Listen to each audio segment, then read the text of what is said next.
Now what'd you do? Yep. Is that what do you mean? Ah, Yep. okay. Okay. That's cool. Wow.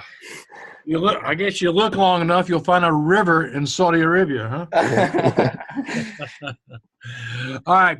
All right. Yeah. This course is different, not only because it's online, but also it's kind of it's a beta course. It's something I'm doing different. I mean, it's not difficult or anything, but see, I put you all in groups even before you've seen me, even before you've seen a syllabus or a class schedule or anything. Mm-hmm.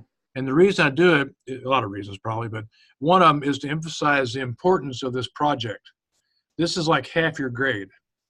And the three of you, and the three of you will do this project. Now, this project is called a strategic audit. It's more like, and what it is, it's kind of like a due process. And what you're doing from the viewpoint of top management, you're looking at this company, you're tearing it apart, looking apart and say, what's it made of?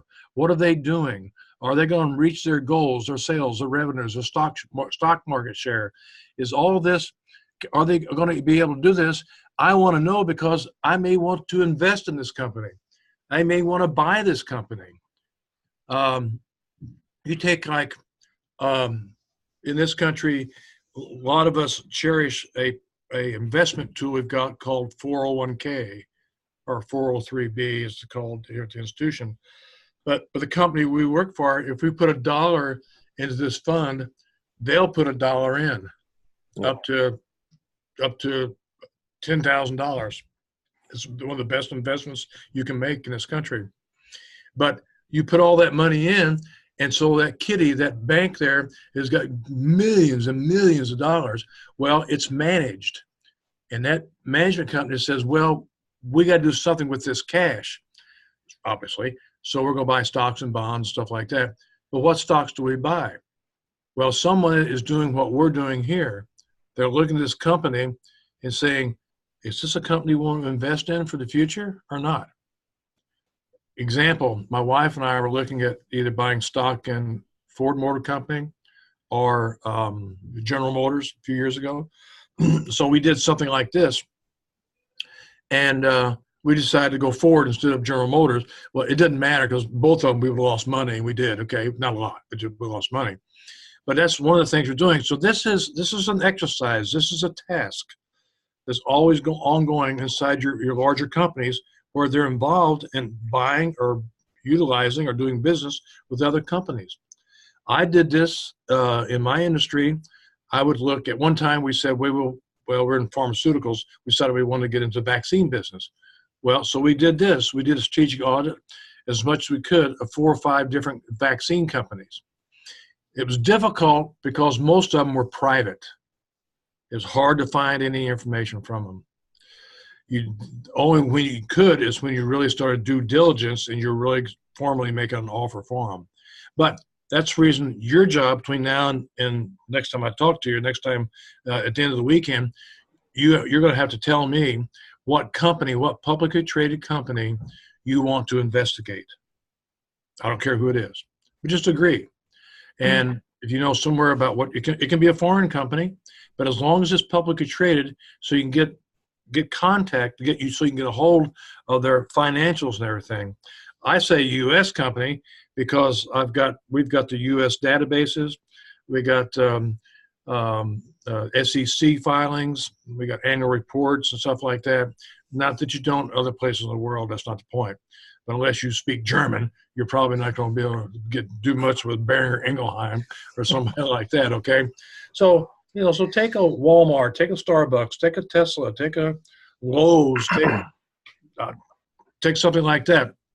I advise you don't take a financial company, but I would advise that you take a company that their business is pretty much focused, like Starbucks, like Tesla, like Walmart, something like that. You can't take something conglomerates like Johnson & Johnson or something like that, because all you'll get is their corporate information, but you won't get all the pieces, okay? So you take a public traded, Ulta, is that a cosmetic firm? You could look at McDonald's. You could look at We can choose Nike, Nike. Adidas. Yeah, Nike. Say yeah. CVS, a drugstore, as we call them here. So that's what you want to do. So, but this is a strategic audit, and these are all the parts that's in it. I'm just going to briefly go through the parts because a lot of the stuff you're not familiar with, and it's going to take us 2 or 3 weeks, 4 weeks before you get a real good handle on what we're doing, understanding what we're doing. Because when I talk about corporate strategies, I talk about backward and forward integration, Porter's 5 forces model, stuff like that. You're not familiar with it, or maybe you heard about it, but you're not really familiar with it. But I'll make sure that you are familiar. You have all the tools to do the report, okay? So anyway, so what it says here, the black up here says you should choose a publicly traded corporation, okay? The first green says we're going to see what their overall corporate goals are, what the strategies are, and do they have the right tools to do the right job at the right time. Overview, the first section, section 1, it says I, but it's supposed to be 1. The current situation, we're going to look at your company's vision, mission, their objectives, strategies, policies, issues, and we're going to look at their competitors too. What's going on? Who are they playing with? Who are their competitors? How are they doing? Are they one of the top ranked? Are they growing? Is the market growing and stuff like that? Second section, we'll look at what's called corporate governance. Now, why would you want to know who the board of directors are and who top management is? Well, you probably, just like that, don't care too much. But if there are changes, sometimes a change in that structure signals a change in strategy. I mean, if you bring in somebody that's known, a person who's known for making lots of acquisitions, you can bet that they're in a very aggressive growth mode, for example. Or you bring in somebody who's a hacker, or not talking about computers, but he's going to chop the company up. He's going to get rid of this area. He's going to get rid of this part and just keep it down, go right down to the core. So sometimes it's good to know. And the information sources that you go to are a little bit different. We're not going to Wikipedia and Google. I mean, you can go there, but there's some other places I'll show you where we're going. Okay, section 3, you're going to look at the external environment. What's going on and is it projected for the future, plus or negative? Are there any political, legal, or regulatory issues going on? Look at Saudi Arabia to us. All right, we got this new Mohammed bin Salman, right? Right. On the front of it looks like this guy is the future, with 2030. Then we hear about this issue with this other person who's now deceased. What's going on here? Are there things we can't see that are going on? There's a great deal of strife, a great deal of conflict and turbulence inside the kingdom. And what does that mean if it exists? And of course, we're on the outside. But that is a political, legal type of thing that we don't know. Are there social, cultural changes? Yeah. Some of your don't take woman driving. Some of your women are getting very difficult to handle. Okay. Yeah. Yeah. And maybe it's good in the long run, but for short run, it doesn't feel good. I know. Okay. So those are like a social, cultural changes. But what does it mean to firms who are doing business in Saudi? What does it mean for companies that are Saudi or something like that? So those are issues.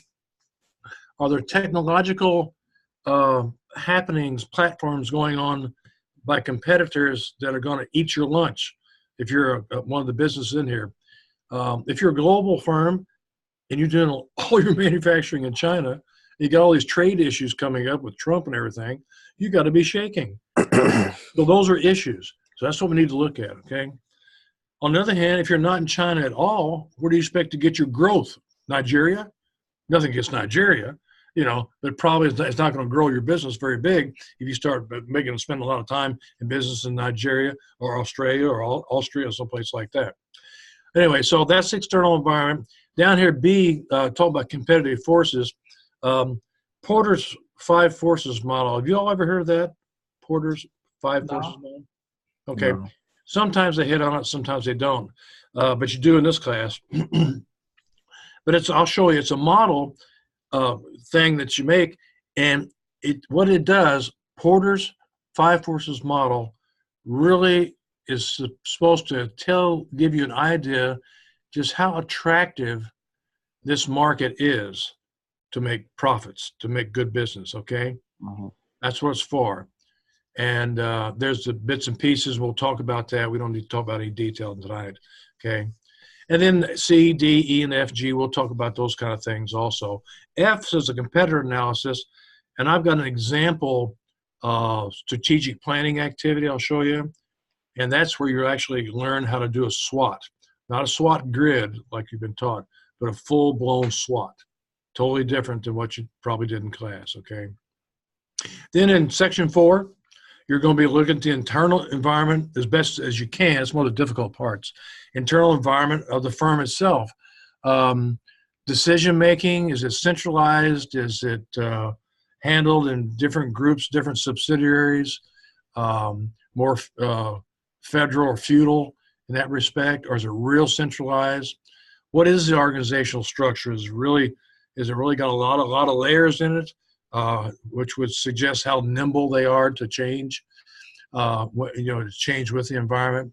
And that part of the SWOT, what in general are the strengths and weaknesses? And I'll give you a whole list of things you should be looking for, and how to find them in that source. Okay. Corporate culture, what's it like? Is it strong? Is it weak?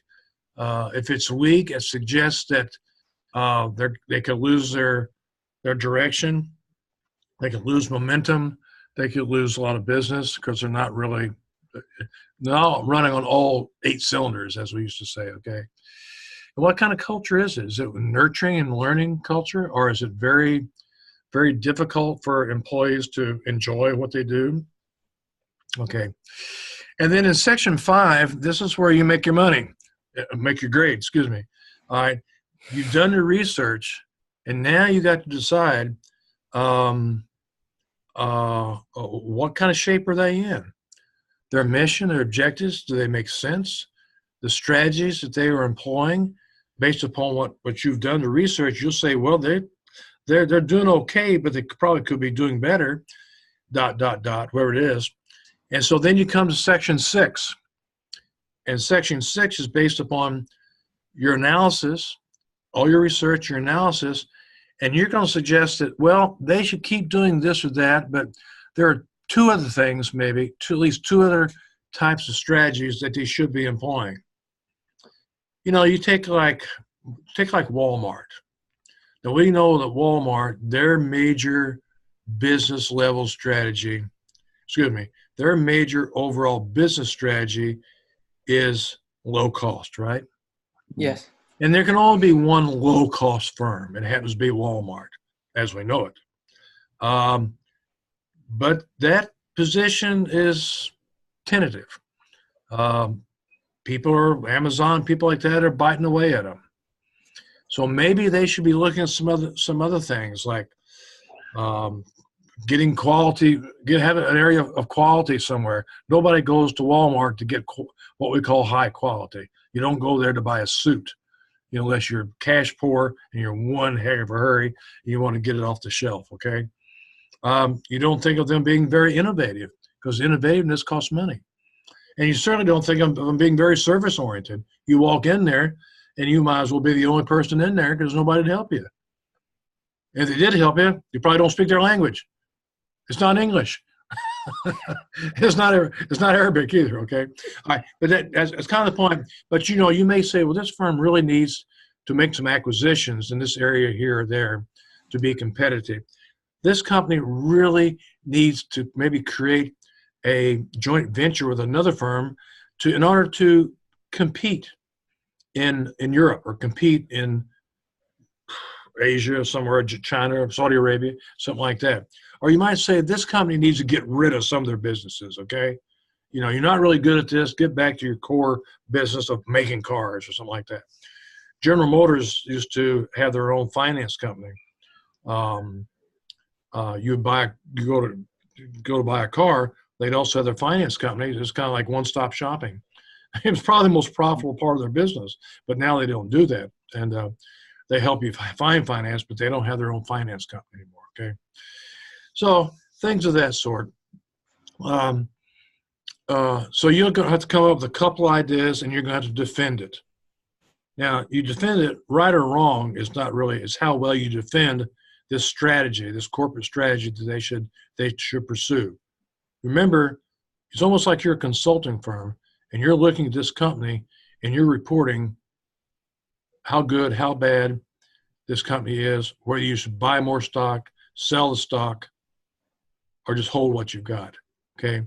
So it's a top management. It's a very serious look at the whole type of company investment you're doing.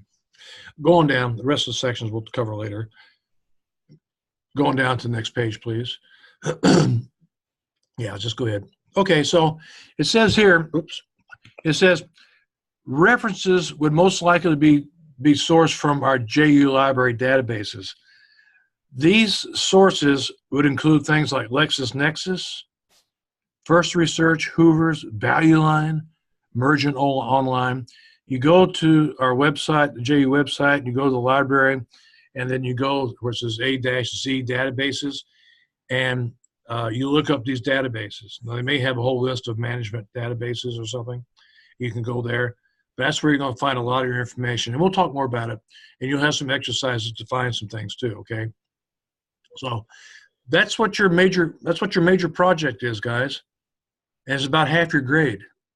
So we got to roll on to the basketball star in here on this, and the three of you decide what your company you're going to do, and then get on it and be ready next week when we really get started with assignments and readings and stuff like that.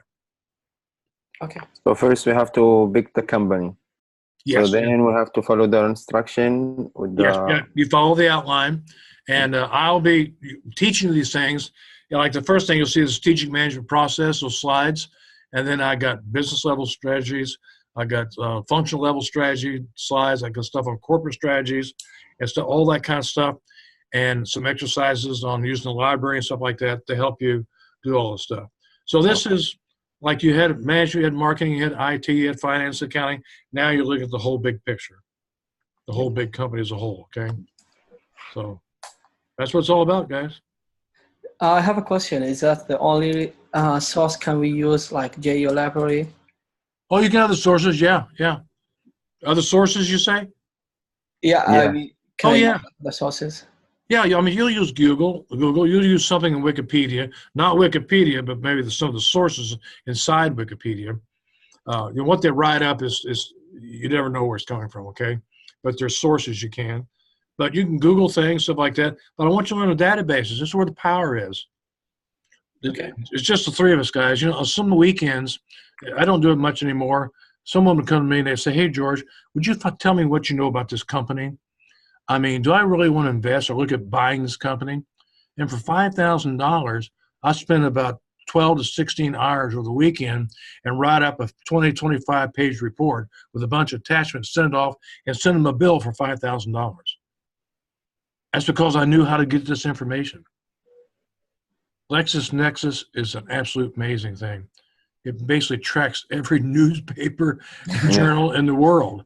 You know, you can get it in Arabic, you can sit and read Arabic till you fall asleep if you want to, okay? Okay. All right.